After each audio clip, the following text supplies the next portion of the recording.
of meeting. Share better. Got a Please couple. enter your access code followed by the pound or hash sign. Yeah, you can do that. Going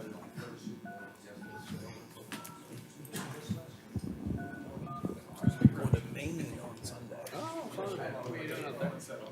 Our neighbors are from Maine, and they invited us to Welcome come to the Prince rent a Edward house. County Conference Line. Please stand by. You'll be Nice. joined in shortly.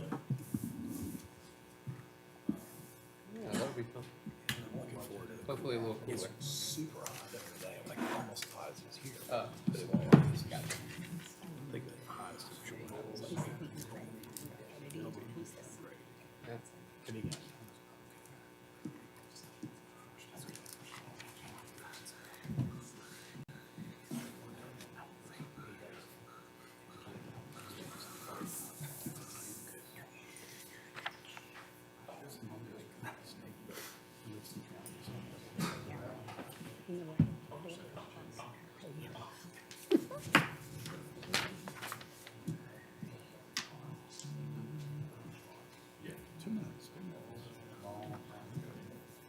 Maybe some on the online with their online.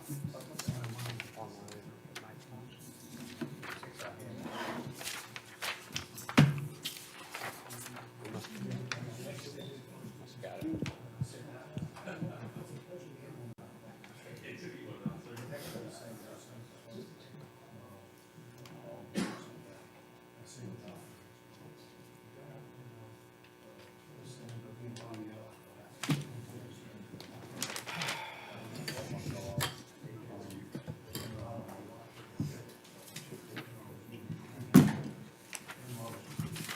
Some of Sophie's friends went to Drake May's wedding on Saturday.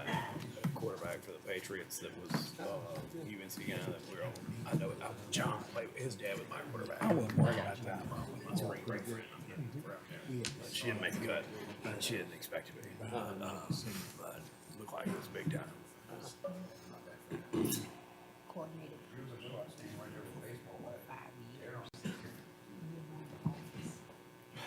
Good evening, everyone. Welcome to the joint meeting of the Prince Edward County Planning Commission and Board of Supervisors. With that in mind, Planning Commission would like to take a roll to ensure we have a quorum. Mr. Fuller? Here. Mr. Gillian? Mr. Hart? Here. Mr. Hogan? Here. Mr. Page? Mr. Perry? Here. Mr. Weiss? Here. Mr. Pennington? Here. We do have a quorum. Mr. Chairman? Okay. I'd like to call the Prince Edward County Board of Supervisors meeting to order. Mr. Emmett, Yes, here. Mr. Townsend. Yeah. Oh, that's Here. Mr. Hoover. Jenkins is here.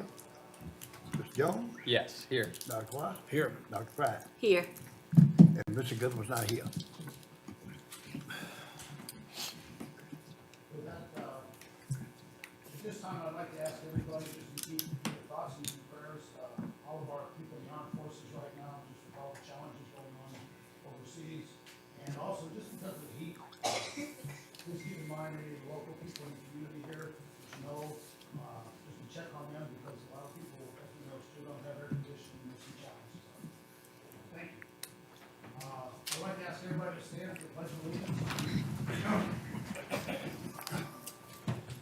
Pledge allegiance to the flag of the United States of America and to the republic for which it stands, one nation, under God, indivisible, with liberty and justice for all. Thank you.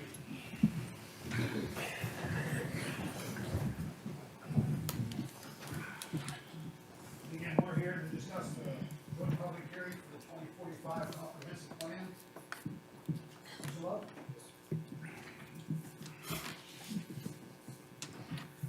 Members of the Planning Commission and Board of Supervisors. One second, I got to get this iPad open. The comprehensive plan is a community-driven document that sets a vision and goals for the future of Prince Edward County for the next 20 years. The plan addresses topics such as land use, development, economic growth, transportation, natural and cultural resources in the unincorporated areas of Prince Edward County. These policies defined in the plan will guide the county's future direction and priorities for growth, services, and land use regulation. This comprehensive plan has been a collaborative effort between the Prince Edward County Board of Supervisors, the Planning Commission, our consultants, Berkeley Group, residents, business owners, other stakeholders. We started this process back in October of 2023 with public engagement, with a community survey. We had, you'll see in the slide, we've had over 700 responses on that. We had focus groups where we met with key stakeholders before drafting of the plan started in early 2024. We had a year of joint work sessions with this commission and the board, going through each chapter, and that brings us to where we are now. This proposed comprehensive plan would repeal and replace the adopted Prince Edward County 2014 plan. The Code of Virginia specifies that counties would update those plans every 5 years. Our fifth year hit right around when I came here during COVID. We could not have in-person meetings. We could not go out into the community, so we waited till we were clear of COVID, and that brings us to where we are today. The revised plan, which is a total rewrite, contains 9 chapters.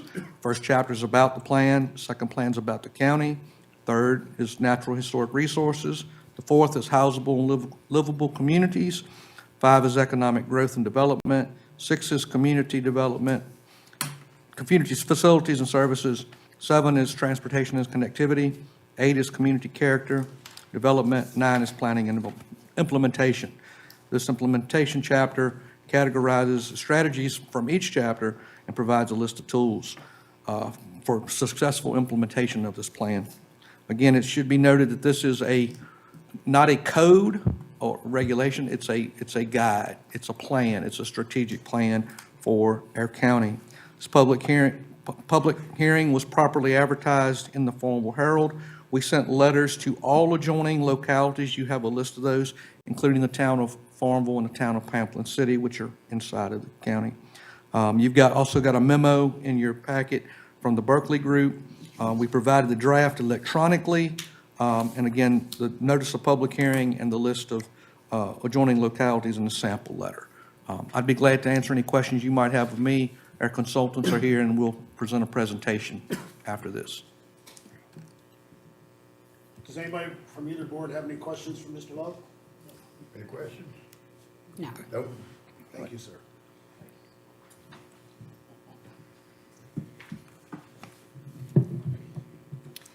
Good evening. Thank you for having me. I am Rebecca Cobb with the Berkeley Group. Also joining me is Brooke Frink with the Berkeley Group. And as Rob mentioned, we are consultants that have been working with you over the past couple of years to do a full update of your comprehensive plan. And tonight, where am I supposed to point this, Robbie? Point it that way. I got nothing.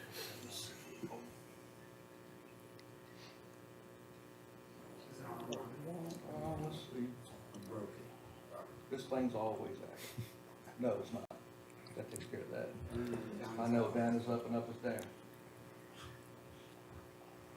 So, Come on. Sure, it's my knee.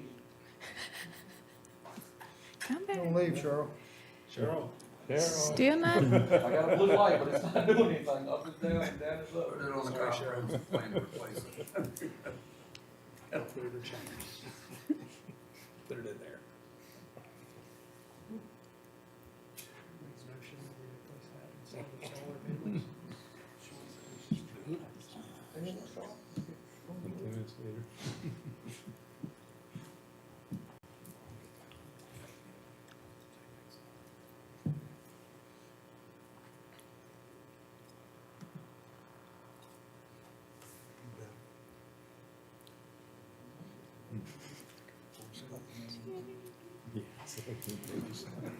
right, I can say, next slide.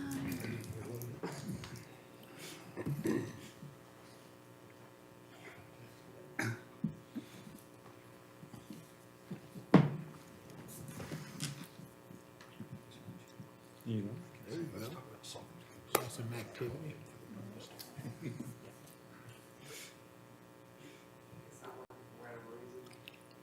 So I will just say next slide, and you guys can advance if you don't mind. All right, so next slide. Thank you. So for tonight, we are going to talk a little bit about, what is a comprehensive plan for anyone who is just sort of tuning into this process. We will also talk a little bit about the process that we have been under for the past couple of years. Robbie touched on it a little bit as well, but we'll have a diagram that you'll be able to see the road that we have gone down to get to where we are now. We will also review the community engagement, and then I'll go into the plan, just kind of giving some high-level information, just basic outline of what is in each chapter, and then talk about next steps, and then we will open up public hearing. So next slide. And next slide. Now I wish I didn't have these cute little space slides in there. So what is a comprehensive plan? It is a community-guided vision for the future.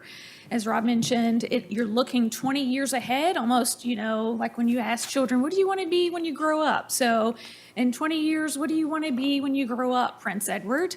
And it is a decision-making guide for the elected and appointed officials. So you all who have spent much time working through this will continue to look to this as you're making decisions each year and within each case that comes before you. And it is a guiding framework for the community's planning tools. So this is, again, a guide, but you do have regulations like your zoning ordinance, subdivision ordinance, and then also your annual budget. And so the comprehensive plan can help shape and help you edit and think about those other documents. It's also just legally required by the state of Virginia. Next slide. And so why did we update the comprehensive plan? Not only is it legally required by the state of Virginia, but state of Virginia also says you have to review it every 5 years. That doesn't mean that you have to do a major overhaul, but sometimes that's needed because the vision of the community has changed, or there's been such a long time between that maybe some of the environment has changed. There's a new housing development, there's new industry coming in. And so you want to take a look at that comprehensive plan and see, okay, what's our new vision? What does the community want for the future? And so that's why you've undergone this major update for the comprehensive plan. Next slide, and one more. Thank you. So the process that we have been through, this started back in October 2023. We kicked off, we did a county tour, getting to know your area, getting to be a little more familiar. And then in that same fall timeframe and was public engagement. And we'll go through a little bit of that in just a moment. But after the public engagement, there were joint work sessions between Planning Commission and Board of Supervisors, reviewing material that we were drafting, editing, providing comments of what you all wanted to include within the plan. And then in March of this past year, we had 2 public open houses. At that point, the plan was fully drafted and we presented to the public to see if there were any concerns, questions. And so we had 2 public open houses, and then we had a follow-up work session where we presented to you what we heard at those 2 public open houses. And then now here we are at public hearing time and time for you to consider adoption. Next slide. And next slide, we'll talk about community engagement that occurred back in 2023. So there were 6 focus groups with 30 organizations. Do you feel like you've got it going? I think so, but go ahead and finish this part and make sure. Okay. So 6 focus groups with 30 organizations. The organizations were selected by Prince Edward County, and they were selected based on direct involvement or expertise in the fields of land use, education, transportation, economic development, the environment, recreation, culture, There were also 2 public workshops. These were open completely to the public. Anyone could attend. We did have over 60 participants at the public workshops who also discussed similar topics: land use, transportation, education, economy. And then there was also a community survey, and we had 715 respondents for the survey.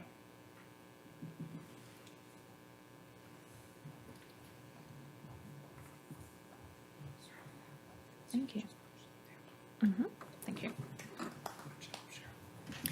Also, as part of community engagement, we engaged with Longwood. So Longwood holds a symposium day as part of the annual curriculum for the Longwood students. And actually, it says April 9th. There was also a session, I believe it was September of this year as well.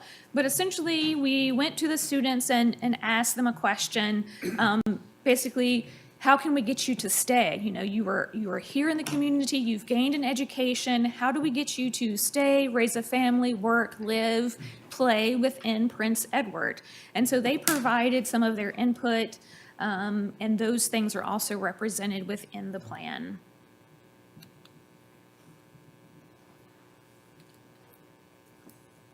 I don't have the magic touch.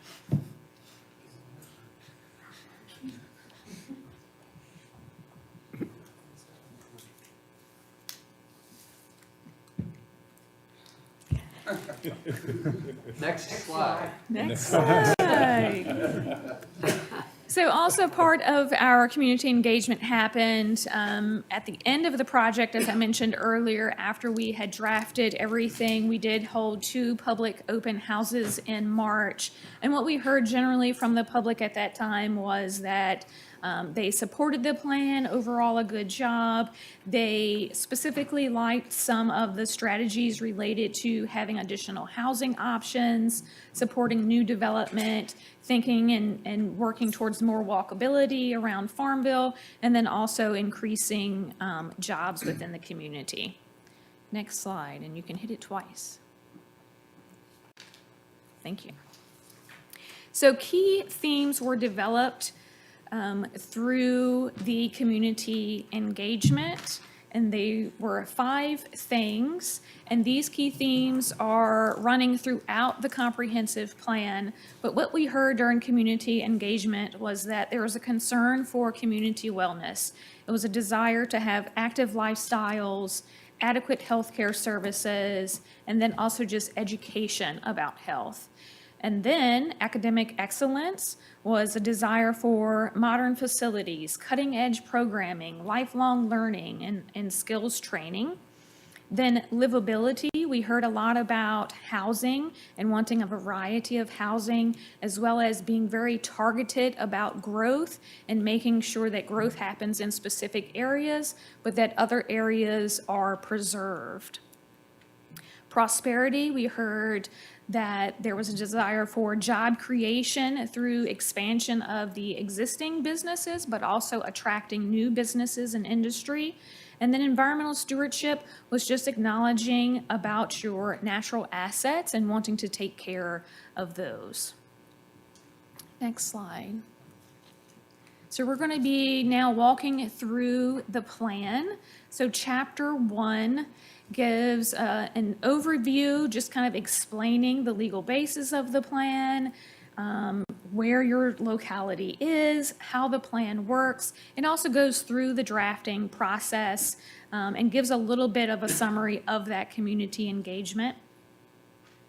Next slide. Chapter 2 is an overview of the county itself. So chapter 1 was about the plan, chapter 2 is about the county. And it gives geography and location, just kind of a regional context, but also it gives sort of an at a glance of a lot of data. The data included here includes demographics, your economy, your housing, also local resources like land cover. So it talks about how much forestry coverage or pasture coverage, water coverage is within the county, and also just a general tally of your community facilities. Chapter 2 also provides the vision statement of the plan, and this is that big vision of this is what we want to be in 20 years. And so we'll take a look at that now. Next slide. The vision statement is Prince Edward County is a progressive, diverse, and inclusive community committed to educational excellence, innovative economic development opportunities, quality health care, and preservation of its natural assets for a high quality of life for all residents. Next slide. Thank you. So Chapter 3 is your natural and historic resources. This chapter includes information about your topography, your soils. It also looks at your ecological cores, so looking at where there are clumps of forestry and natural resources. It also looks at your threatened and endangered species. It takes a look at your water resources, both looking at what waters are impaired, but also how to improve the water quality. It includes information on your prime farmland, as well as conservation easements, historic sites, and then also planning for resilience, so including things like hazard mitigation and connecting to regional plans. Next slide. The goal statement for this chapter, I'm trying to get my page queued up here, is Prince Edward County will steward its natural resources and community character for future generations by protecting the natural environment, preserving rural and historic assets, and planning for resilience. And so there are 25 strategies that go along with this goal statement. A few of those, not going to read them all, are related to directing development away from steep slopes, maintaining vegetated buffers along major corridors, updating the floodplain management ordinance, and also establishing a local ag and forestry district program to encourage the preservation of ag and forestry lands. Next slide. Chapter 4 is housing and livable communities. This chapter takes a look at your current housing, so looking at the housing types that you have currently, its affordability, quality and maintenance, as well as looking at renter versus owner occupancy. It also takes a look at some of the trends, such as short-term rentals and what has happened with housing since the pandemic.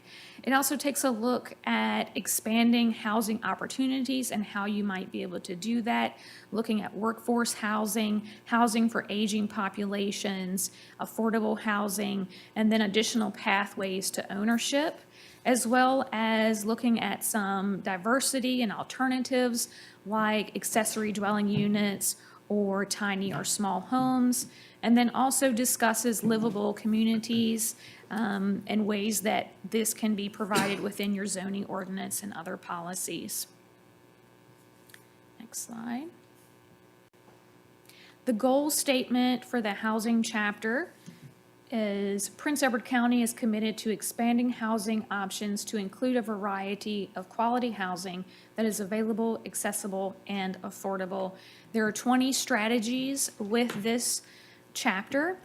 They include things like review of your short-term rentals, the regulations that are within your zoning ordinance for those, encouraging development of townhomes and other housing types by amending your zoning ordinance, and direct development to targeted growth areas. So remembering that we heard from the community, we realize we need to grow, but we want it to be in specific areas, and so that's part of the strategies within the plan. Next slide. Chapter 5 is economic growth and development.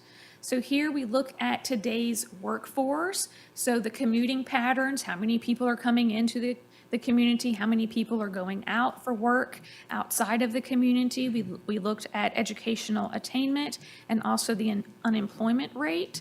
But we also looked at industry trends. So we looked at agriculture, commercial and retail services, as well as tourism and the trends that are happening within those for your community. And then also looked at increasing the economic and business development opportunities. So there's discussion about incentives as well as economic drivers. Next slide. The goal statement for Chapter 5 is Prince Edward County will grow its economy by strengthening existing industries, attracting new ones, and protecting its educational and rural heritage as it prepares for tomorrow.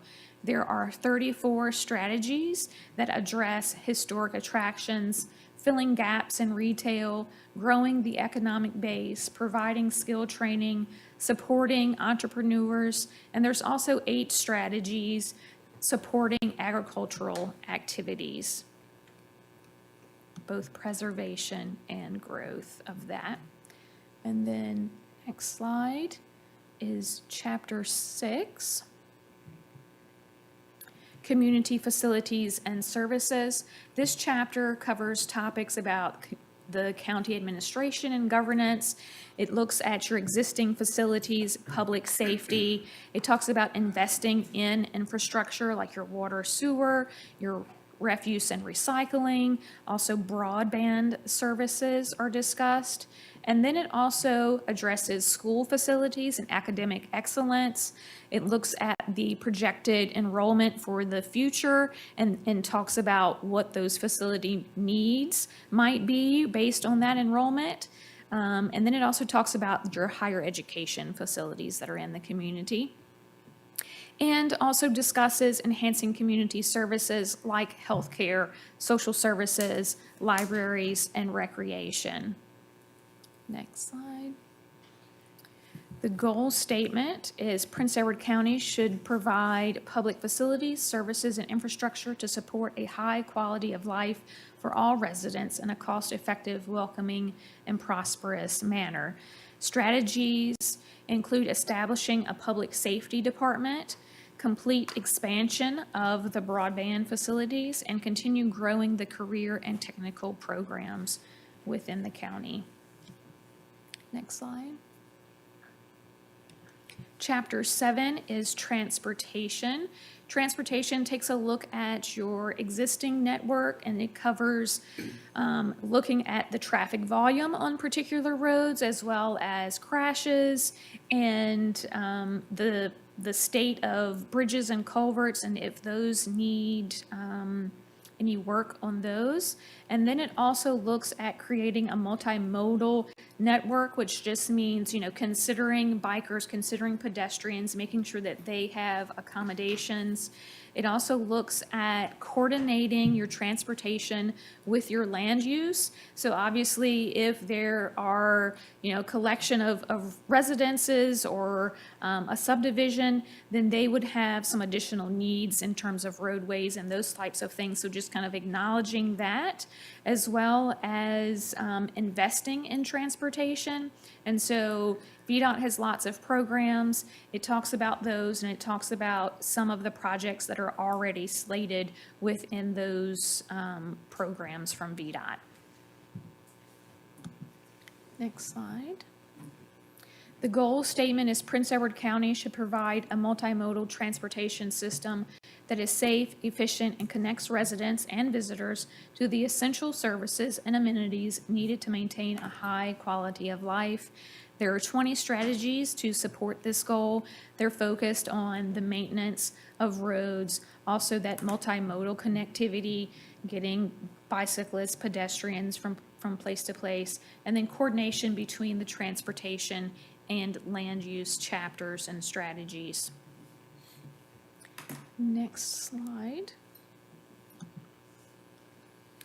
Chapter 8 is your community character and development, or also your land use chapter. And so within this chapter, we do look at your current land use, so looking at where residences are, where there's wide open spaces, also looked at your existing ordinances, your zoning ordinance, and then development constraints, as well as regional planning and coordination. It discusses low-impact development as well as emerging land uses and contains a future land use framework and map that we'll take a look at in just a moment. Next slide. The goal statement for this chapter is Prince Edward County will preserve and enhance its rural character while also creating opportunities for strategic growth, resulting in a stronger, more vibrant, and prosperous community. Next slide. So we'll take a look at your future land use framework and then the map. The framework includes 7 land use designations. They're on the slide there. They consist of rural preservation, residential, educational, commercial, industrial, mixed use, parks and natural conservation. And then there are also 4 additional call-outs, which are village centers, priority corridors, a technology overlay district, and then growth and urban development areas. And next slide, we'll show these on the Prince Edward map. And I realize it's a little hard to see the details here on the screen, but you can obviously see all of the green. So most of the county is listed as rural preservation and agriculture. So that's that light green color. It's about 79% of the county. One thing I should say here about this map is this is not a regulatory map. So this is about policy. This is not changing anything currently on the ground or how land can be used. So this will be a map that as projects come in, you look to this map to see, does it agree with this application? Is this the right area for this? And you'll see that sort of gold mustard color around the town of Farmville, that's residential. There's also that mixed use kind of outside Farmville, as well as some industrial areas as well. Another thing to note here is there is a change to this map. So you'll recall from the last joint work session that we had, we talked about that VDOT requires that they review the plan and provide feedback and information. And so we received that from them. And so they have asked that we include a designated growth area. It's shown on this map as like little white dots. It's mostly around the town of Farmville. In fact, some of it is directly on the boundary. Some of it goes out from the boundary of Farmville just a little bit. And so they have asked for this to be included. And what I can say is we would also recommend that, because when VDOT includes this type of thing, it helps you get monies for road improvements and those types of things. Rebecca, if I can just interject. Yes. Part of this is in conjunction with the town. We're looking at that 3rd Street intersection. The town is going to designate pretty much the whole town as this urban growth boundary. And by including this area, we're including that area, the interchange with that, which should strengthen our application to VDOT. Great. Thank you. And the other thing that VDOT has asked is, we were already designating 2 areas, but we were calling them urban development areas, and VDOT is kind of moving away from that language, because a lot of times when you say urban, people get quite nervous and go, we don't want to be urban, that's not what the intent there is. It's just saying that this is an area that can have growth, and if there's growth, we might need to do road improvements, we might need to add sidewalks and those types of things. And so VDOT has also asked that in Chapter 8 and also Chapter 7, the transportation chapter, that where we have talked about urban development areas, we change that language to be designated growth boundaries. And so I would just say, if you entertain a motion tonight to adopt, then consider also saying to amend it to what VDOT has requested in terms of those 2 things, the map and changing the language of UDA to DGB. I've got to get used to saying that myself. So that is a quick glimpse at your future land use map. Again, it's not changing any designations that are on the ground. It's just something that you're going to look to for the future. And then next slide we're moving into the final chapter, Chapter 9, which is implementation. And so your implementation is really going to be your roadmap to achieving the goals and the vision within this plan. And the tools that you're going to use are going to be your annual budget, your capital improvements plan. We recommend that each year, as you are developing that annual budget, as you're looking at your capital improvements plan, that you pull this out and you take a look at the strategies and say, okay, yes, what are the things that we're trying to achieve? What money do we want to set aside for which items, and have those conversations each year. You can also do just annual review and updates. You know, you may achieve some strategies, and so you can strike those off, or maybe some strategies are no longer relevant because of changes within the community, and you can take those out and certainly amend text as well. And then also, implementation tool is land use actions. I've mentioned a couple of times that as applications and things come before you, you want to look at this comprehensive plan and see what it says about that particular application and let that guide your decision making. And then intergovernmental cooperation. And so this isn't just you all working with Farmville or working with your surrounding counties, but also state governments, whether that's VDOT, DEQ, DCR, any of those as well can help you achieve some of the strategies that are listed within this plan. Next slide. So in this chapter is an implementation matrix. The matrix contains all of the strategies that are within the comprehensive plan. And for each strategy, it talks about what is the implementation type, who is the responsible party, what's the time frame. And so you'll see that some of those time frames say ongoing, meaning you should continue, start now, and continue throughout the life of this plan working on those strategies. Some of them will say short term, meaning that you should be able to accomplish it within a couple of years of adoption, and others are going to be more of a long time frame. And so it may take 10, 15 years to make those come to fruition. It also talks about costs just very broadly in terms of this is going to take a lot of money or a little bit of money. And then it also gives you some resources. Who can we reach out to? Where do we need to turn to get help with these strategies? Next slide. So this is an excerpt from that matrix. It's for Chapter 3, the natural and historical resources. And so each row there is a strategy, and you can see, maybe you can see, I don't know, it's a little small, that for each strategy there is that next line is telling implementation. So for the second one, just as an example, it says that it's community outreach and education. The responsible parties are Prince Edward County, but also regional and institutional partners. The time frame is ongoing, so something that you would continue to do throughout the plan. The cost is low, just a $1 sign there. And then resources would be using your capital improvement plan, leaning on DCR, EPA, green infrastructure resources to help with that strategy. Next slide. So that is it in terms of the very fast run through of a hefty document that you've been working on for quite a while. But next steps would be just to hold your public hearing and then consider adoption.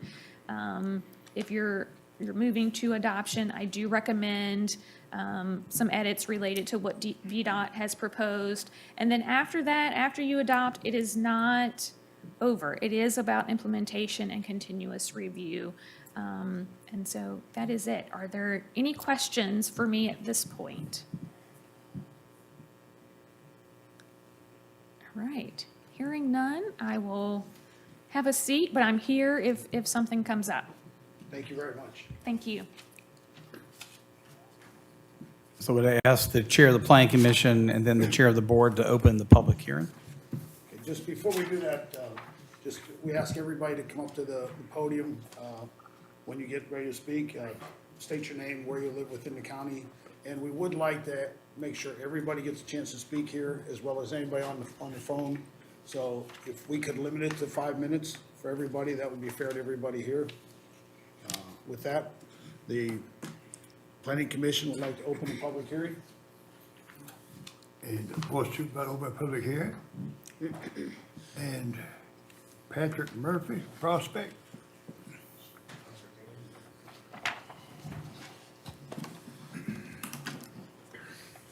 Good evening. I'm Patrick Murphy. I'm a professional forester and a practicing agriculturalist. I've read 80% of the new comprehensive plan. I plan to complete that shortly. Hats off to the board, Mr. Stanley, and the Berkeley Group. I think it's an outstanding document with a little bit of fine tuning. I think it leads Prince Edward County down a great road path. A couple areas of concern that I saw within the plan under agricultural preservation. Agricultural preservation has been talked about in Prince Edward County for 20 plus years. I've been a practicing beef cattle farmer for the last 10 years, and I've seen little or no traction coming from the county or the board or any support as far as agricultural preservation. I would like to see additional strides made, more so than just on paper, to protect our agricultural heritage due to the fact that stated in the document in 2018, livestock revenues or animal revenues in Prince Edward County generated $10 million within the county. If you do an added value equation, you're probably in the neighborhood of $45 million to the local economy, which is absolutely outstanding. That was in 2018. Mr. Emmert, if I could call on you at this point in time, how much greater is the beef cattle market percentage-wise today versus 2018? About 130%. Okay, very good. So in other words, you may be in excess of $15 million in agricultural revenues just from animals, which would give you potentially a $65 million added value bonus to Prince Edward County, even though stuff as far as agriculture is mentioned very little throughout the plan. Additionally, forestry generated $2 million in stumpage in years past here in Prince Edward County, as documented by the Virginia Department of Forestry. Added value equation ran on that, generated $21 million of added value here in Prince Edward County. Both very significant to our economy, keeps a lot of our small businesses running. Several of you here in the room make your living off those businesses. So I think that's it's time that we really pay attention to the people that actually pay the tax bills here. Yes, it's great to talk to Longwood, but the reality is, folks, is the homeowners and the agriculturalists and forest landowners pay the majority of the tax bills in Prince Edward County. So their time is due. So the plan fails to mention a topic that is extremely important, and I charge you as a board, both boards, to address this, because this is going to be a topic you will see in the next 5 years. Eminent domain. Eminent domain is not mentioned in the plan whatsoever. We need to establish ground rules for eminent domain and protect our landowners and our lands in Prince Edward County by setting a standard on the record prior to someone else coming in, State Corporation Commission, other large corporations. It is time for us to take a stand on eminent domain. And lastly, dealing with the solar issue. On page 177, bear with me, I've got to find it here on my phone. 177 has a table. It's the second page of the table. Line 6 states, solar panels included as part of the same facility should be required to be sited on contiguous parcels to limit fragmentation and preservation of rural character. Okay, that's in print. Interpretation of that can be very broad. I would like to see that stricken from the plan due to the fact that I feel like solar developers and land developers as a whole will take that phrase twist it to their advantage, and in turn, eat up more of our rural character land here in Prince Edward County. Additionally, it mentions setbacks away from towns, rivers, and items or areas of importance in the solar section. What that does is that pushes all the solar out into our rural communities, far and away from the communities here as a whole that have larger populations. Ladies and gentlemen, the reality is the town of Farmville has a 67-acre solar project going on within the town of Farmville. Special use permit has already been granted, land has already been cleared. Okay? You're trying to set back 2 miles away from Farmville, which eats up a lot of land, which is quote-unquote residential, none of which is agricultural. It creates tremendous pressure on the forestry and agricultural community to support the solar as a whole. Mr. Stanley, I applaud you for doing your job as county administrator, for trying to raise funds, and I know solar is a good way to raise money. I understand that. We would like to see solar within the county be small scale, under 50 acres of fence as a whole, but not with contiguous parcels, with roughly a mile as the crow flies from place to place. In turn, I have mentioned before when I've been to the podium in the last 6 months, myself and several other business people, I came here with virtually nothing, ladies and gentlemen, and have established 2 of my own businesses and still keep a day job. That there are people out here that would love to sit down and talk with the county about how to continuously generate additional funds. No one has ever rang my phone except for Mr. Gillum up to this point in time. If we enforce current codes and laws within Prince Edward County, the amount of revenue that will be generated is absolutely tremendous. And if you'd like to know specific examples, I can give them. I don't want to throw anybody under the bus, but the reality is stuff is being enforced very selectively, and in turn, every single person here that lives within the county, you are paying more taxes because people are not enforcing the laws that should be taking place. Thank you very much.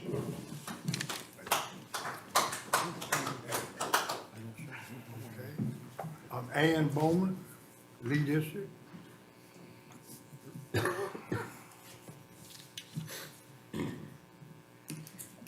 Hi, thank you for the privilege of coming to your meeting and having a few words to say. I live in Lee District, on Mount Pleasant Road, Mount Pleasant Community in southern end of Prince Edward County. I've been there 79 years. I've seen a lot of progress, a lot of things going forward with this county, especially for the Briary Lake project, the Sandy River project, the Rails to Trails that y'all have participated in, the cooperation with the local community college, Longwood College, and our educational system to help our students get part of their higher education while they're still in our high schools. I am a student of public school and private school. Also, I benefited from your adult program for licensed practical nurses some years ago. I appreciate all that you've done toward the education of our people. I really applaud you for what you've done and the striving to improve our education, because our children need to be well educated so they can go out in the world and have a professional job. I hope that we will encourage more people, more technical type of cooperation with the community college and other businesses to train our young people for jobs that will give them a livable income and that can keep the residents here in our lovely rural community. Thank you very much. Okay, Patsy Watson, Farmville.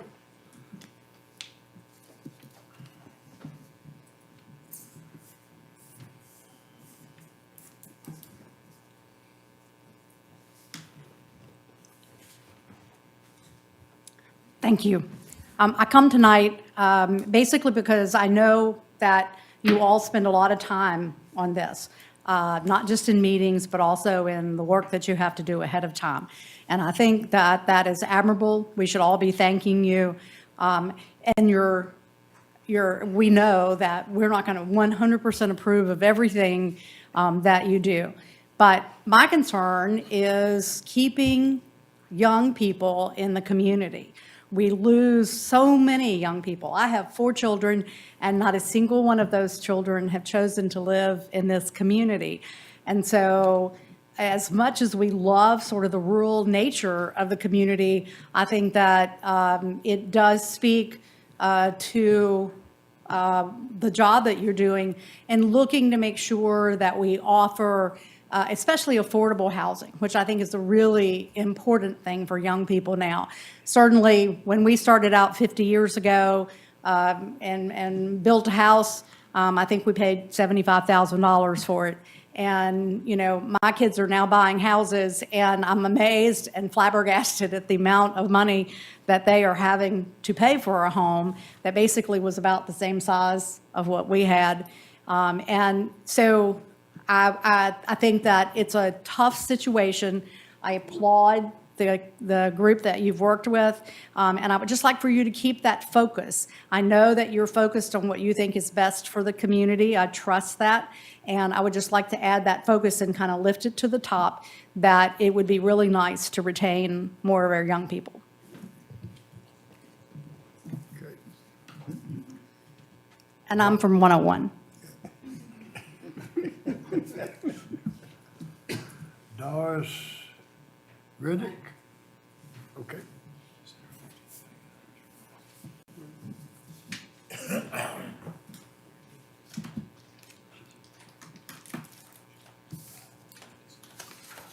My name's Doris Rankin. I'm in Lake District across from Mr. Jerry Townsend there. So we've had several discussions. I come tonight because I did read the whole thing, or tried to, and tried to understand it to the best of my ability. It's kind of difficult. Commend you guys and the group for what they've put together. As you well know, though, my concern, our concern, is the solar farms that are trying to come in.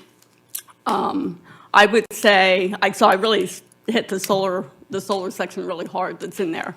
I would say keep it small, like really small, like 5 megawatts. I know that's not big. The other thing my concern are the batteries, the BESS. They're the troublemakers as far as I'm concerned. And my question is, why can't they be put on the substations? That doesn't take away the battery, but at least they're all at the electrical substations instead of the individual farms out close to wherever we're going to put them. The other interesting thing that has been thrown around is put them over parking lots. Somebody said that that's really expensive. Is it? I work for a fencing company, and we had the privilege of going to the National Guard just last week. It wasn't as hot as this week, trust me, but it was hot. They have their parking lot in solar panels. And I'm telling you what, it is really nice to park under shade provided by the solar panels. And I would really encourage that when at all possible.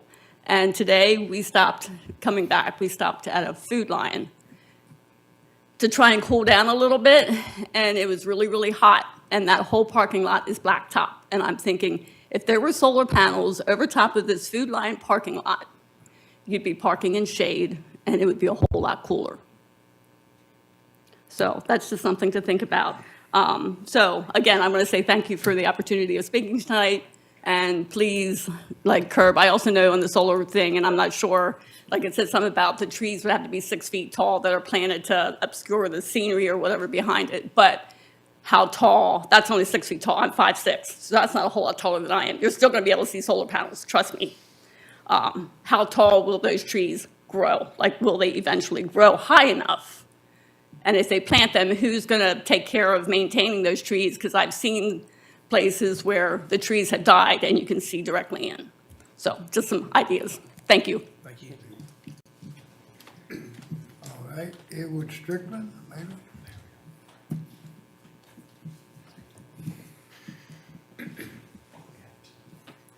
Edward Strickland? He's coming. There you go.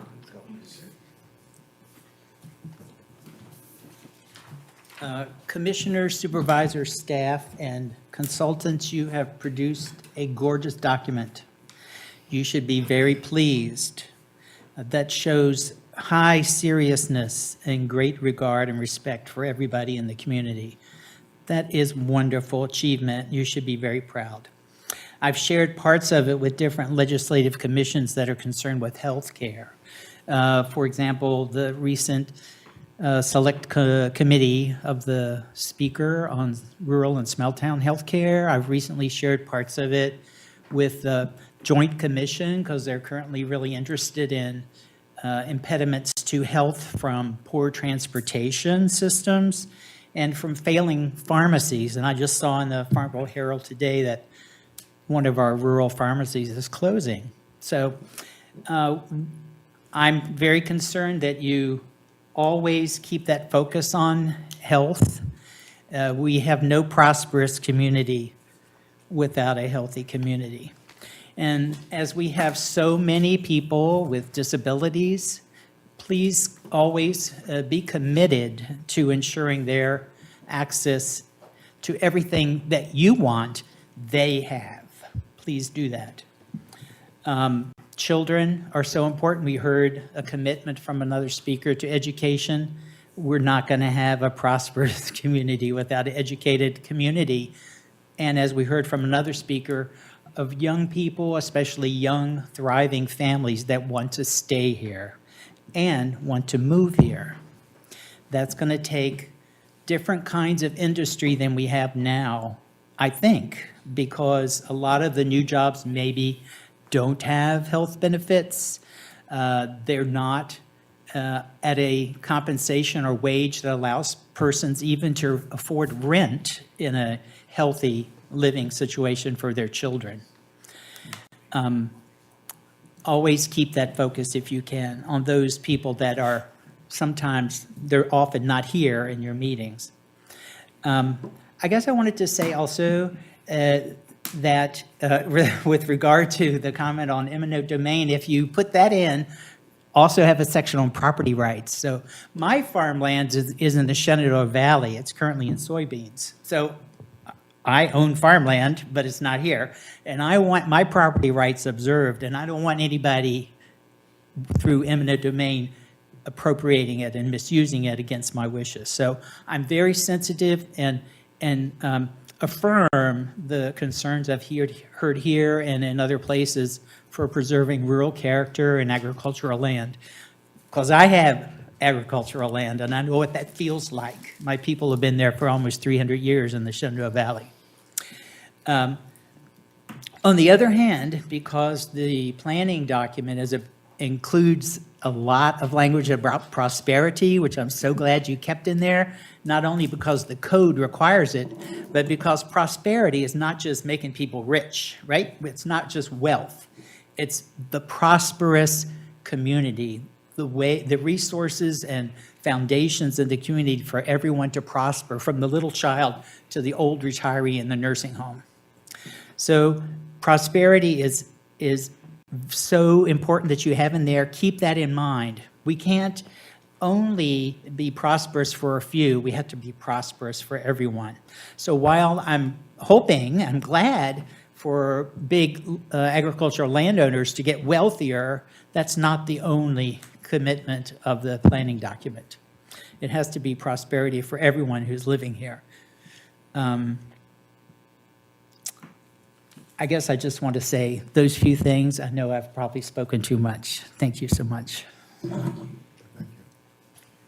Anyone else like to speak? Yes, sir.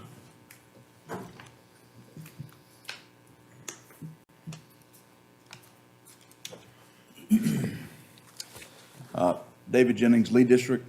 I just want to speak again on the solar, as some others have spoken on, related to the intention to maintain, I guess, the rural character.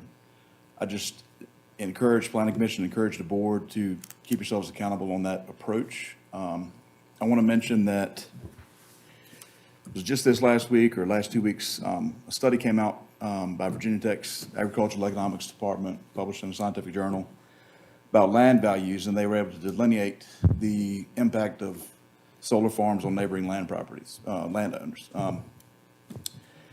Said something like over the next 5 years, neighboring residential properties lost value of about 5%. Nearby farmland actually appreciated because there was greater potential impact or greater potential opportunity that farmland could then be used for solar property.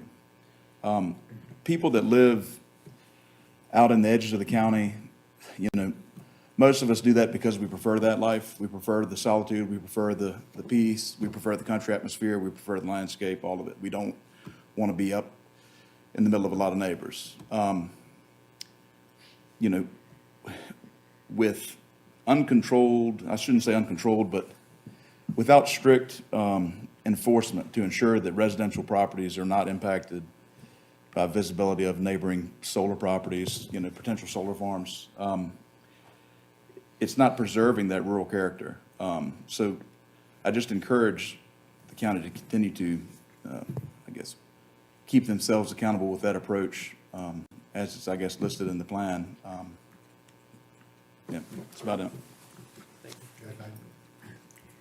Is there no one on the phone? Oh, you have one. Oh, we got one more.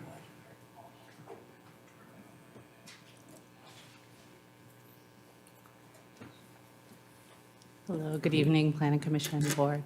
I'm Dr. Maria Almond with the Virginia Department of Health, Piedmont Health District. Prince Edward lies at the heart of our district, and so this planning document is also important to all the work that we continue to do. As you may know, health districts, Virginia Department of Health is also required to do these similar community health assessments. Every 5 years, we actually do ours every 3 years in conjunction with our healthcare system, Centra. And every year at the top of our list is access to health, mental health, physical health. But shortly following that, and it's happened consistently at least over the last 3 cycles, are transportation, housing, nutrition. These are some of the same issues that continue to be upheld by this planning document. And it's important that we're all continuing to row together and to remember that the Department of Health is also here as a resource of bringing these groups together. We're right now in the middle of our community health improvement plan with transportation committees, housing committees, and a committee on nutrition.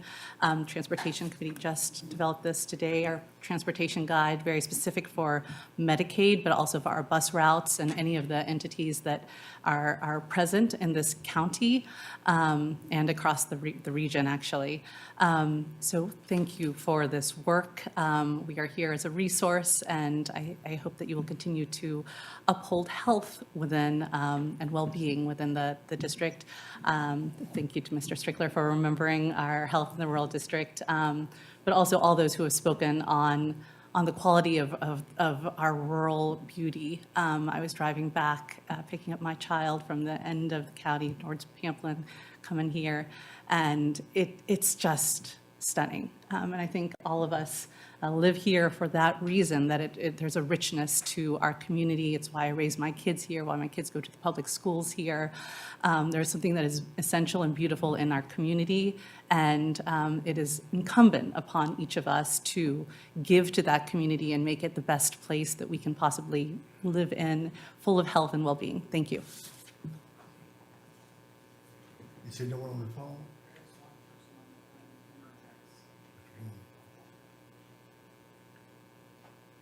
Does anybody wish to speak that's online?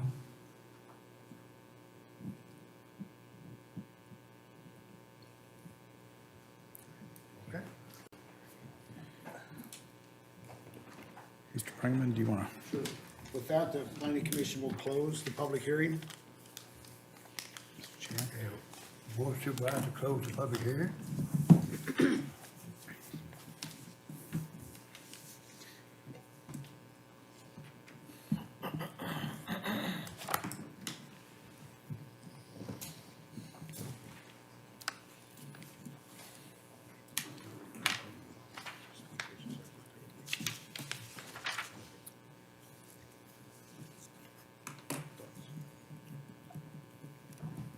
Thoughts from the planning commission?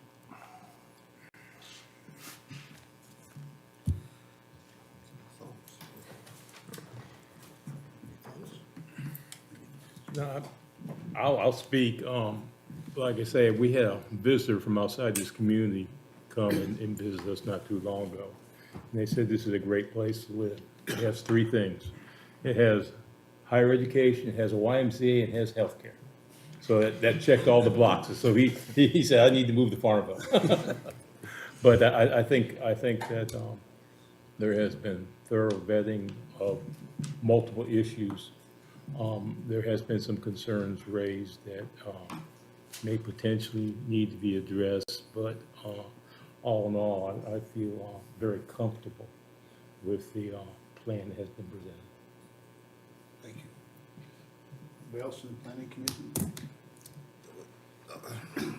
Well, some of the statements some of the public has made, one touched me a while ago, the woman talking about the youth. I have 3 children and a stepson that were raised around here. None of the 4 work here. They go out of the county. So it does, we need to look at some way, and it's in our plan. I like most of our plan. There's a lot of stuff in there, but we need to look at some way, getting some kind of industry, something in here to create more jobs for our young people. And we touched on the education. If we get jobs, we'll get education. You know, that's developing. We're working on the schools now. So, and we got the colleges.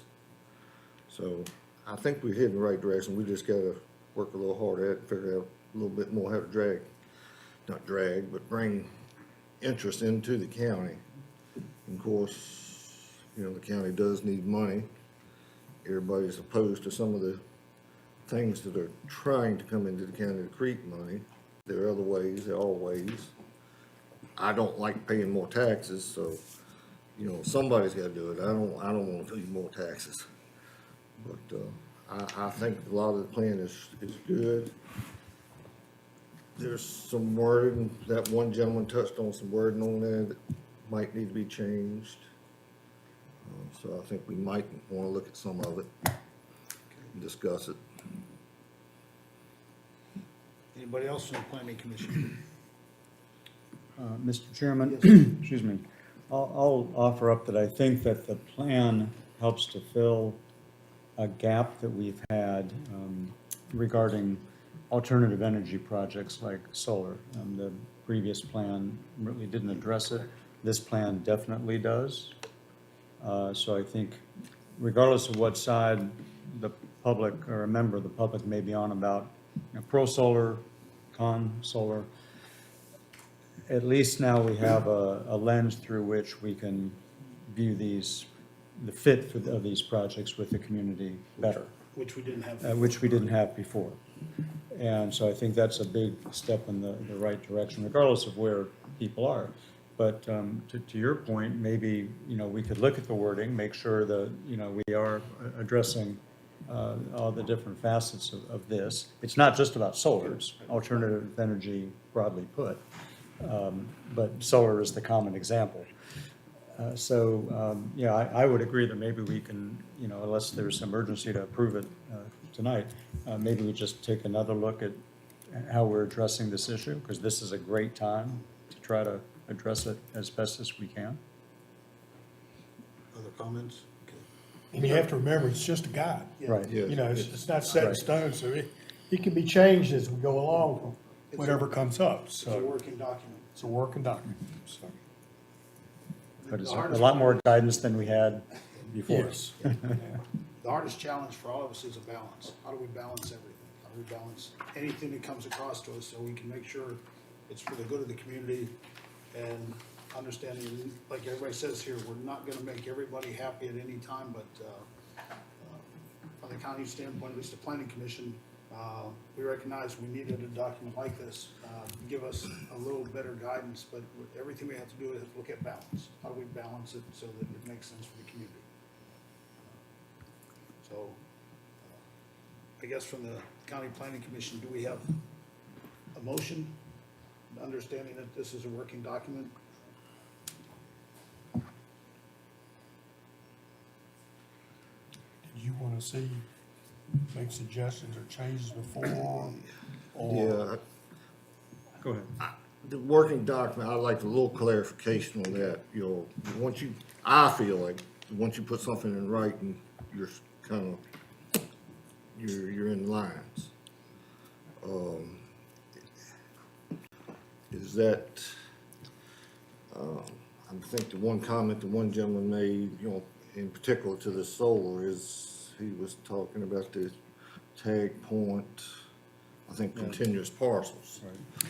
The continuity issue and the proximity to the town, the Right. proximity to each other. If I can, Mr. Chair of Planning Commission, if I could just interject. Yes. I think what that was getting at, you remember we had the Gabriel project, and the Gabriel project was spread out. Right. And it was not what I would deem contiguous. And that's some of the criticism of that project was that it was spread out, close proximity to homes. There's certainly some criteria. Some of that criticism fed into that language being in this. So we didn't have a site that spread from one side of the county to the other. It had to be a specific pocket where it was developed. And, again, and I appreciate the fact that it's in the plan. It's not law, it's a guiding document. So you could have something that doesn't, maybe it complies with 20 of those points and 2 of them it doesn't. It doesn't mean you have to vote it up, vote it down per se. But the guidance is given is that it should be more contiguous. And I agree with Robbie that I think that Interjects project was an example of ones, again, for the criticism that it was spread out. Yeah. And keep in mind, this does not change our solar ordinance. No. We can still, on the backside of this, look at some of these things, setbacks. Talks about, a lady talked about trees. We can change our ordinance so that the minimum planted tree is a higher tree than, we have a certain specification in there. But we can talk to an arborist and get a faster growing tree. We can specify a tree, a type of a tree. That you would accomplish a lot of those things at the ordinance level. The technical details. Right, and that's what I'm concerned. I want to make sure we are still leaving ourselves open to ask for more when needed more. Well, this document actually says we look at those documents next. Okay. So to be clear, when we are done with this, and this is an adopted thing, we should start looking at our zoning and our subdivision ordinances as a next step and see how they comply with this document and where they conflict and do an overhaul of those. I think if you look at it from the planning commission standpoint, our job is to review every project. This document gives us a much better tool to look at every project and understand why we either do everything we do right now, either recommend it goes on to the county board of supervisors, we table it, or, we turn it down. I think we have to use this tool as more our guide to look at everything here for the betterment of the community. Right now, you've got a document that's 2014. Yeah, Grossly exactly. Yes, Yes. It's, perfect example is we didn't address solar at all in the 2014 This one document. also addresses wind. We've identified ourselves as not being a good wind location, but we did address small fusion, nuclear. So we touched on all types of energy, natural gas power plants. That was not touched on the existing plan at all. So this identifies all industry, and it also talks about data centers, which we know we have a pending data center. But I think from the planning commission, what we're looking to do is, are we looking to vote to adopt this document? Are we looking to table it, or are we looking to turn it down? That's our job right now tonight, is the documents presented to us. Understand, it truly is a guide for us to move forward. That's our job to decide if this guide makes sense for us, and that's what the planning commission is voting on tonight, not individual pieces of it as much as the guide and where it takes us. My inclination, and I'm not sure I want to suggest this as a motion, just to share my thinking is, we got a lot of input tonight from different members of the public. But to your point, Robbie, a moment ago, the plan is long overdue in terms of being updated. It's, since 2014. Would it really matter another month if at least staff and Berkeley Group could just go back and look at the comments received tonight And have they been addressed one way or the other?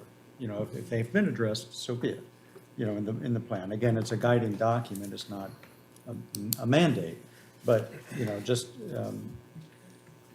to make sure that, you know, that the issues that have been raised tonight are addressed one way or the other in the plan. Again, I'm not sure I want to make that as a motion, I just wonder if, you know, just to make sure that we've not just listened, but we've checked. I hear you, what you were saying. I think, from what I've heard from the public tonight, it's in here.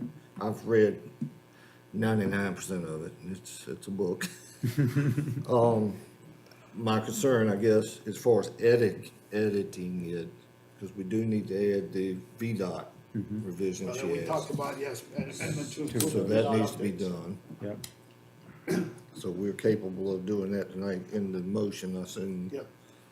And that would be one of the motions we need to say we're gonna amend it to include the VDOT updates. I- Is there anything else you'd like to include in that recommendation?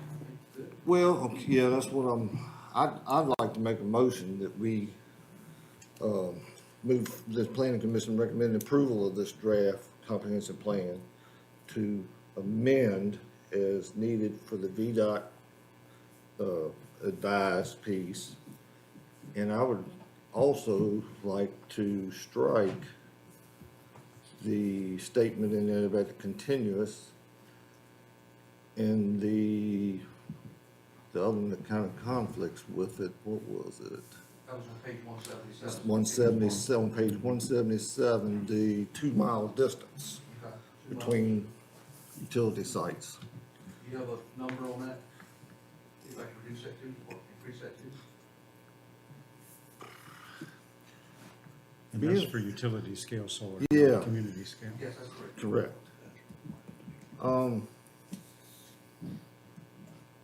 Well, see, Again, though, I think that the 2 mile may be decided based upon the size of the project too. well, that would be in our That's stuff, proximity close to the Right. town. Yeah. to the town. That's only I to think the that, town. I think that is fine, 1 mile per, in the town boundary. But the 1, 2, 3, third, fourth one down, minimum distance. Because we're not gonna make them continuous. I'd move to strike both statements out of the thing and leave it more to the planning commission to do it in their approval of a site. So each site would be reviewed on its own merits. Each Yeah. one stand for itself, because each facility would be different. Yeah, I don't see that as a problem. Yeah, I think so. You know, so what all you're really saying is that we'll review each Each such project as a project, yes. And still use this as a guide. As a guide, As a correct. guide, but we won't be able to review each That project. is correct. So we're looking at that and the VDOT. The updates, which is a amendments, natural correct. thing. We kind of do that anyway. Yes, we do, yeah. Right. So, But again, from the board standpoint, we need to look at a motion here. Yeah, so make Yeah, the made the motion. motion to Make do the that. motion, Could you okay. restate the motion, please? Yes, please. All right, I move that the planning commission recommend the approval of this 2045 draft comprehensive plan to amend and replace the adopted Prince Edward County 2014 comprehensive plan in its entirety with the amendments of the VDOT statement and the striking of the 2 line items of the minimum distance 2 miles between the utility scales and the continuous parcels from said document. So we do have a motion in front of us from the planning commission. Do we have a second? but you're okay with the 1 mile distance from the town? Yes. Yes. With the motion again from the planning commission, do we have a second? My concern there is just, I don't want to get too much into the weeds with the comprehensive plan. We will be looking at this as a solar entity at one point in time. Each one. So if we start putting too many restrictions into the comprehensive plan, I think we, not doing the plan itself justice. Yeah, that's why I think they should be, those two statements should be removed. Well, again, they're only part of the plan. Right. It's not part of each Right. one, each project would still go in front of the planning commission individually. I mean, we could make the argument that we should remove all of them if we're gonna. Well, then that defeats the whole purpose. It's giving us some kind of window to look through. Mr. Chairman, real quick, just a quick statement. This is helpful when we sit down with the solar companies that come in to have some guiding direction on where these facilities should be. Because right now, it's wide open. We can tell them what happened with previous applications and how that impacted, whether they were withdrawn or they were turned down by the board. But having some guidance in the plan to direct them where they should be going, or maybe where they shouldn't, conversely, is helpful for staff. Robbie, would you agree on that standpoint? Every developer will ask us what's the comprehensive plan say, and we say it's silent. Commissioner Weiss has mentioned that. We hadn't handled, so I think what you gives, it gives a little more leeway of design, and lets them come to us and look at an ordinance and this, to do a layout, and if they do a good layout and you like it, then you have an opportunity to approve or deny. If it doesn't, beat it. But it gives us a good framework to at least hand this document and the ordinance to a developer and say, you've got to, at minimum, meet all of these criteria. I think the challenge for the planning commission more than anything is we need to continue to listen to what we're hearing here in any project, especially in this case solar, which we're talking about here. We recognize the impact this solar project will have on agriculture, everything within the county. So Keep in mind, we may get a full fusion developer now. Exactly. That knows that this is in our plan and says, hey, it's in proximity, we're a location that identifies it. That could open a door that we don't have open right now. Right, exactly. So, just thinking about it, I think, number one, the VDOT updates, we've all talked about that, because that does change the map. We have to understand that there. But from a motion, I'd just like to make a motion that we accept the comprehensive plan as it is, recognize that our challenge individually as the planning commission is to look at everything a little bit closer and understand what impact it has on the county, and the only update that I would say is amended to include the VDOT updates. So that would be a motion I'd put on the floor here. Second. Okay, can we take a vote? Mr. Fuller? Yes. Mr. Hart? Yeah. Mr. Hogan? Yes. Mr. Perry? Yes. Mr. Weiss? Yes. Mr. Pringerman, yes. Okay, the County Planning Commission moves to accept the comprehensive plan as it states with the amendment to include the VDOT updates. Okay. Thank you. Mr. Chairman? Board members have anything to discuss? Mr. Chairman, if I may, I want to thank staff and our folks from Berkeley for all of the hard work that has gone into making this very professional document that will help us as we lead. I'd like to talk about solar, but first I want to say that I agree with Ms. Watson and her bringing up the priority of having housing options. A lot of us are talking about college students and keeping them in the community, and I am a representative of that population, considering I graduated 2 months ago. But I don't know if I would have been able to come back to this community if not for the specific blessing and opportunity of my family to be able to have a place to live and to work. The Longwood Symposium recognized the students there, verbalized the need that we need jobs. In order for me to stay in the community, I need to have a job after graduation. I need something lined up that pays me enough, and hopefully it has some great benefits, and I'll be able to start my family here and get plugged into the community. But in order for those jobs to be available for those students, we have to have some business growth. We have to have jobs available. And if you talk to anybody, they say, I can't find any help. So we're in this catch-22 of needing more jobs and businesses needing more workers. But the requirement for us to get workers is housing. We have to have housing for families, starter homes, creative alternatives. Maybe it looks like townhouses, but I think in a lot of cases it's small, single-family starter homes. And I'm really excited about a development that we've been hearing about coming within town limits. I think it's, well, I don't want to say too much, but it's about 30 single-family, standalone starter homes that's going to be key to solving this exact issue that we're talking about. And I just want to bring up to the board that simultaneously, as we're entertaining this project that is solving this issue that every Longwood student you talk to is concerned about, and I think everyone here tonight is concerned about, we are simultaneously talking about building a homeless shelter right next door on the same parcel.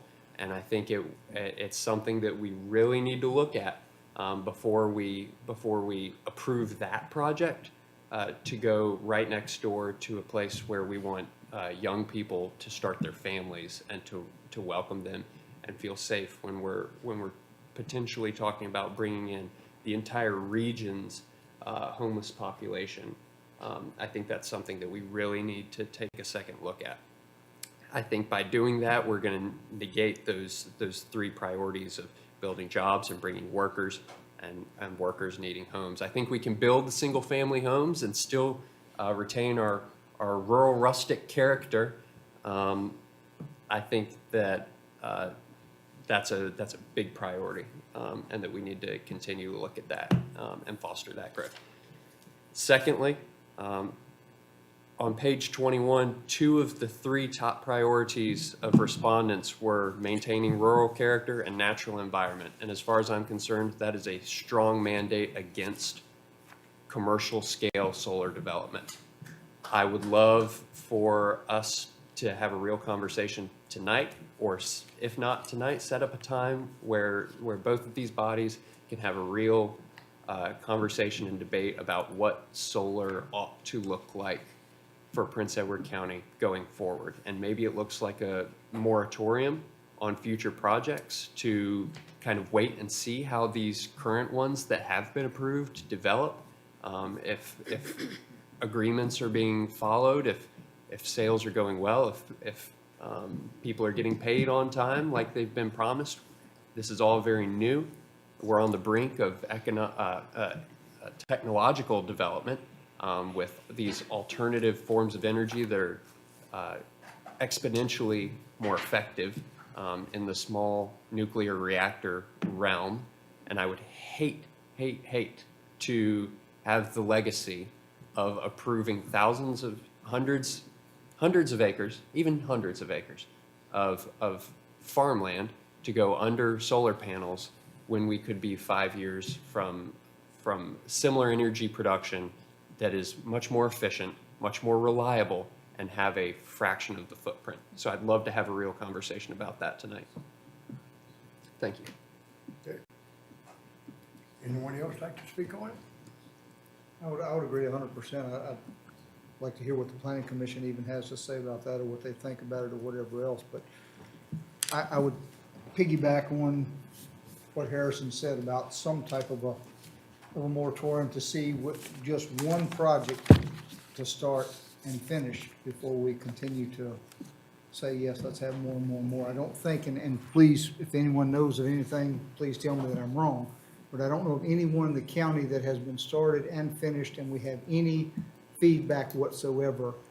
There have been, I think Steve Alt's is finished and may be completed, but that was a completely different dynamics than what we have now. So we can't use that. We could certainly talk to him and see what his feedback was, but that was completely different, and a different set of rules, different set of regulations and everything else than what we have now and are planning to have.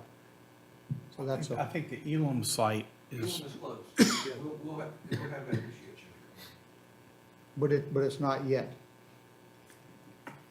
But any thoughts from the planning commission at all on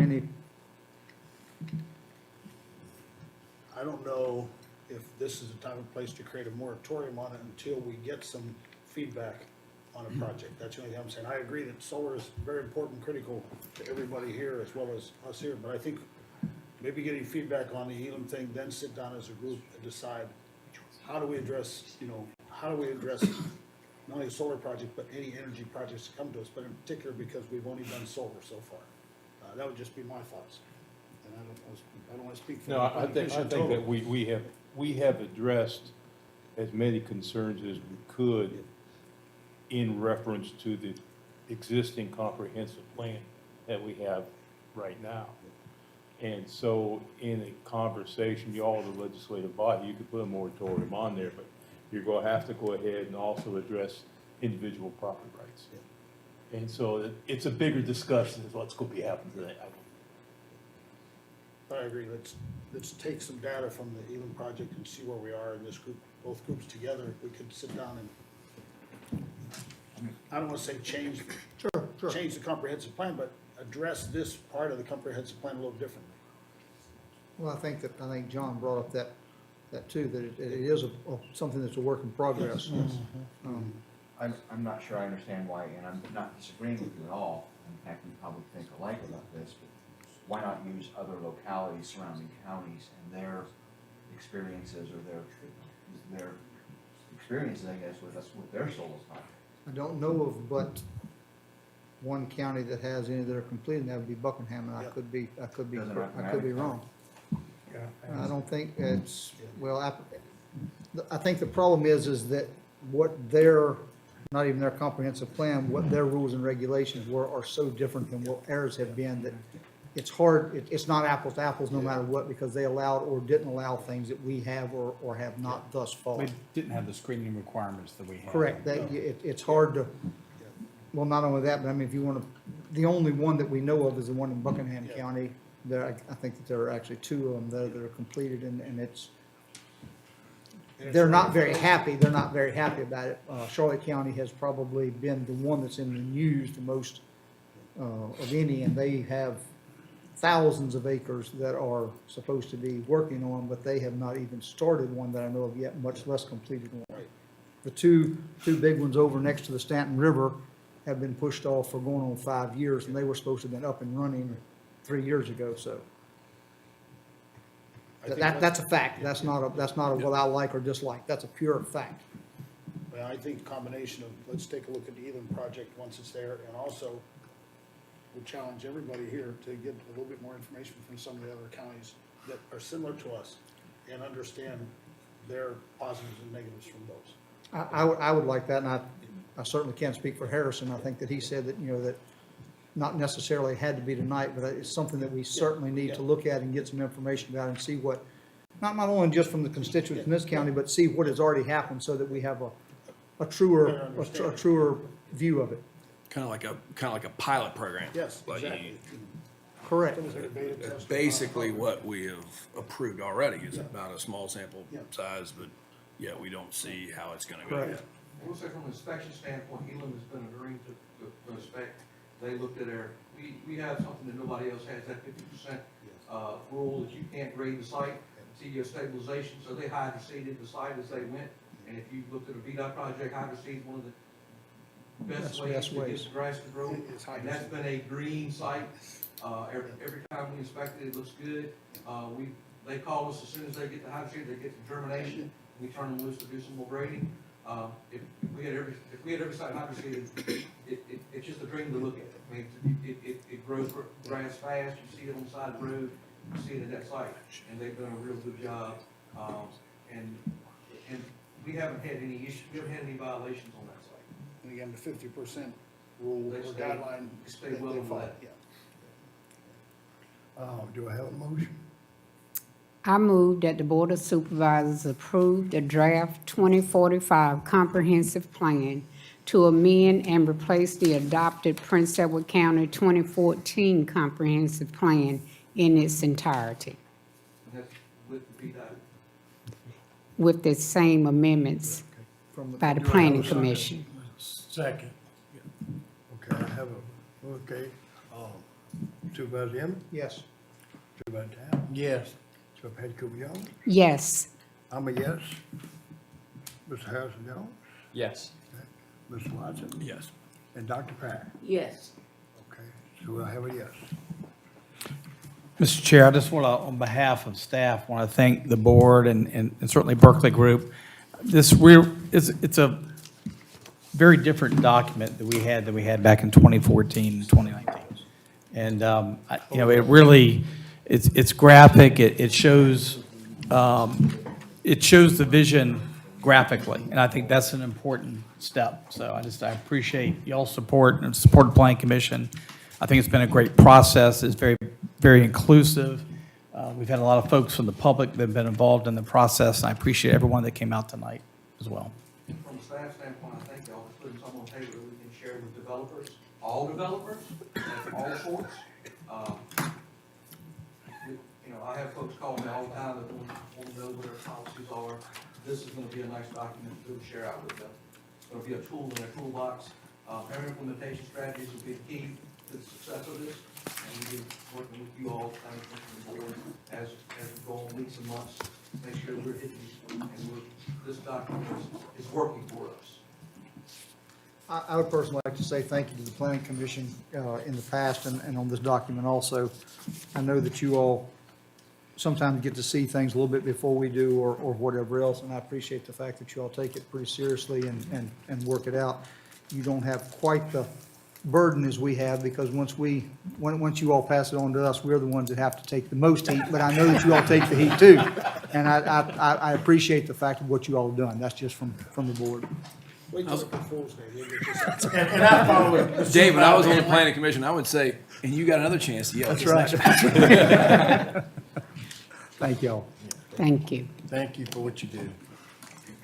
I do want to thank the community. We appreciate your involvement. We really do. We listen. Thank you. Get it adjourned? Motion, I guess they need to first. I'll make a motion to adjourn. A second. At this time, we will adjourn the meeting of the Board of Supervisors. Do we have a motion to adjourn from the planning commission? So moved. We have a second? Second. Good job, everybody. Hey, John. Thank you all. John Brigham. Hey, John.